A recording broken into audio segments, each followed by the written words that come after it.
minutes past 7. Welcome back to Sunrise Day. Well, yes, welcome to you live from Eco Hotel, venue of the Lagos Economic Summit, and that's what we're focusing on today. Well, joined now by Professor Barth Nnaji, who is the former Minister of Power. Thank you for coming on this morning. Thank you very much. Well, looking at some of the papers this morning, endless agony as power network collapses, and then they also quote part of what you said at the summit yesterday. And looking at all of this, and when we even spoke about this yesterday, these kind of matters also popped up. But at the summit, in spite of what you've spoken about, what are the key issues for you concerning power, even as it has to do with Lagos? Well, one key issue is that the companies that purchased the distribution companies as well as generation companies must invest quickly, because that's the whole essence of the privatization. The privatization is nearly meaningless unless those companies actually deliver on what they signed on to, which is they must invest to improve efficiency of collection and the network for distribution companies. And those who purchased generation companies must invest to lift the figure of the generation figures. Because what's the point if they cannot invest? The bottom line is that anybody who purchased the company must know that it is to improve value, improve quality, and deliver better service to the people. Does that suggest that the investments that there have been so far are not up to pace? Well, they invested to purchase. They haven't invested to improve. It's just the bottom line. So how long will that take? Because let's just say, well, they just only started, and perhaps they will need more time for them to get into the second phase, which is invest to improve. So when are we likely to see that kind of improvement? I believe that it's supposed to be incremental, starting from the time when they just took over. Okay. It should really be there. The sort of things that we did in Aba, we know if we just gauge the system of investment, then it's most likely many numbers. It's going to be 2-3 times how much they paid to purchase. So it's but they have to start. Would you say? I am not sure that they have started. Would you say that investors knew what they were buying into, in the sense that a host of people say that the rot we met there is worse than what we actually anticipated? How would you assess the audit process before the new owners finally bought them? I think many of them did well. May not be all of them, but I think on the whole, many of them did proper due process. But it's about the cash to invest to improve. That could be an issue, because they really have to improve. They have to replace a lot of dilapidated transformers, lines, to improve efficiency, install collection systems, billing and collection systems. Quite a lot to do. They have to install prepaid meters. And taking a more realistic picture, because right now you're not in government, you don't have to promise anybody what you can fulfill.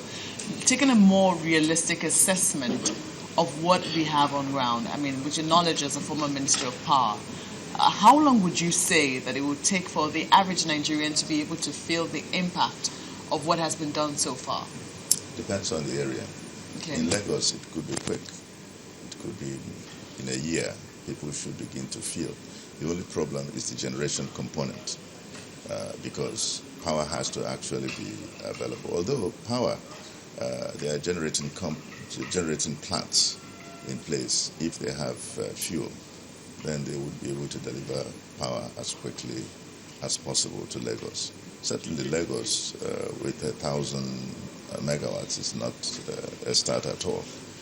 But if the plants around this area are able to get gas, they should be able to deliver power You know, we've always talked about this issue, especially when you were a minister. A couple of times we've seen some kind of improvement in the megawatts for the country, and some other times it drops. And sometimes we see some kind of improvement, especially when it was the peak of the rainy seasons. And when we get into dry season, just when you thought we're almost there, it drops again. And the talk about gas yesterday is another thing, the key issue that has actually pointed us in the direction of, well, what has been happening in that particular sector.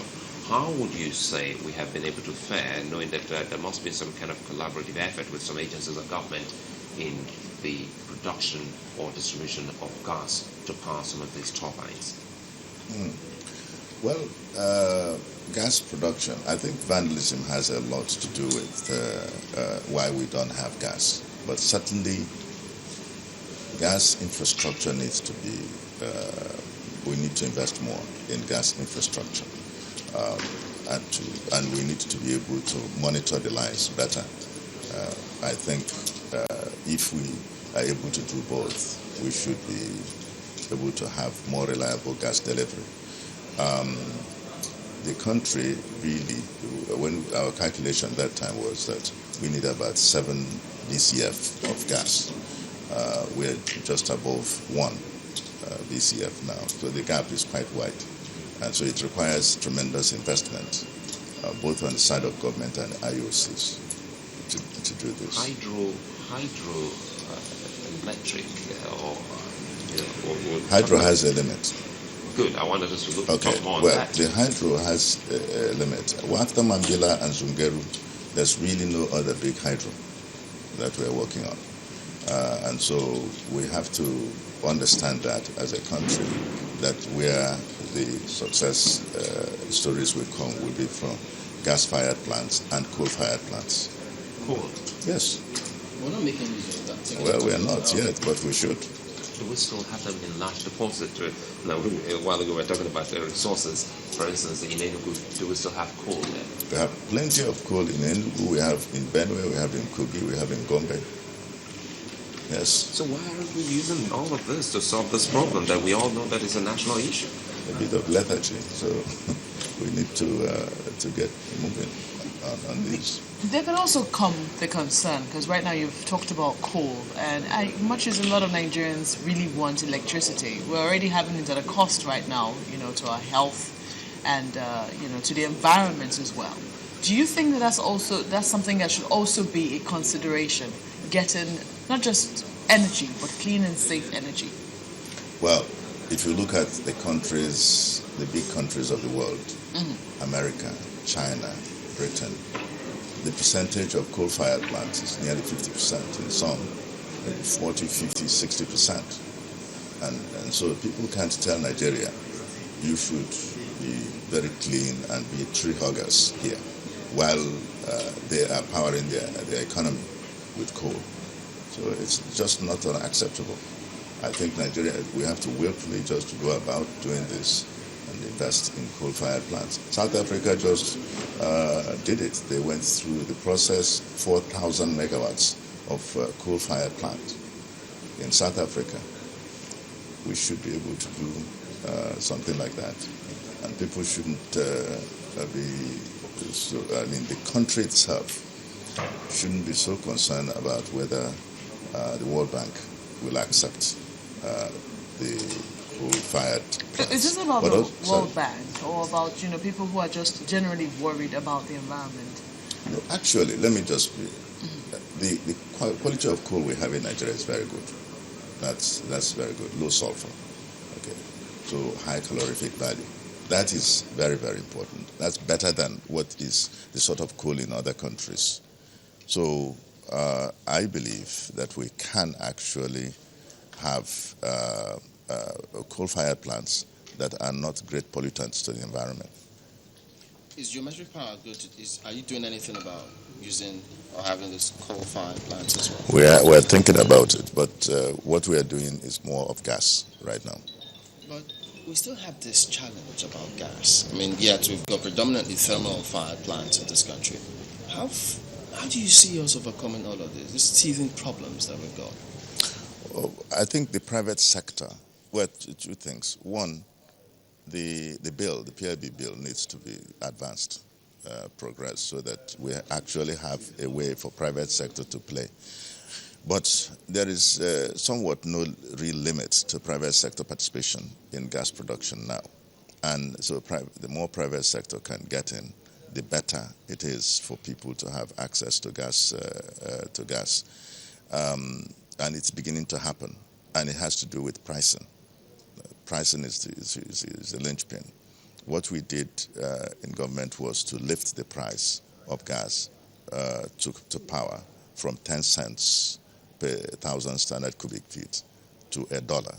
And then from $1, $1.50, $2. I believe by the end of this year it should reach $2. Is that being regulated by market forces? It's not yet regulated by market forces. It hasn't reached that point. But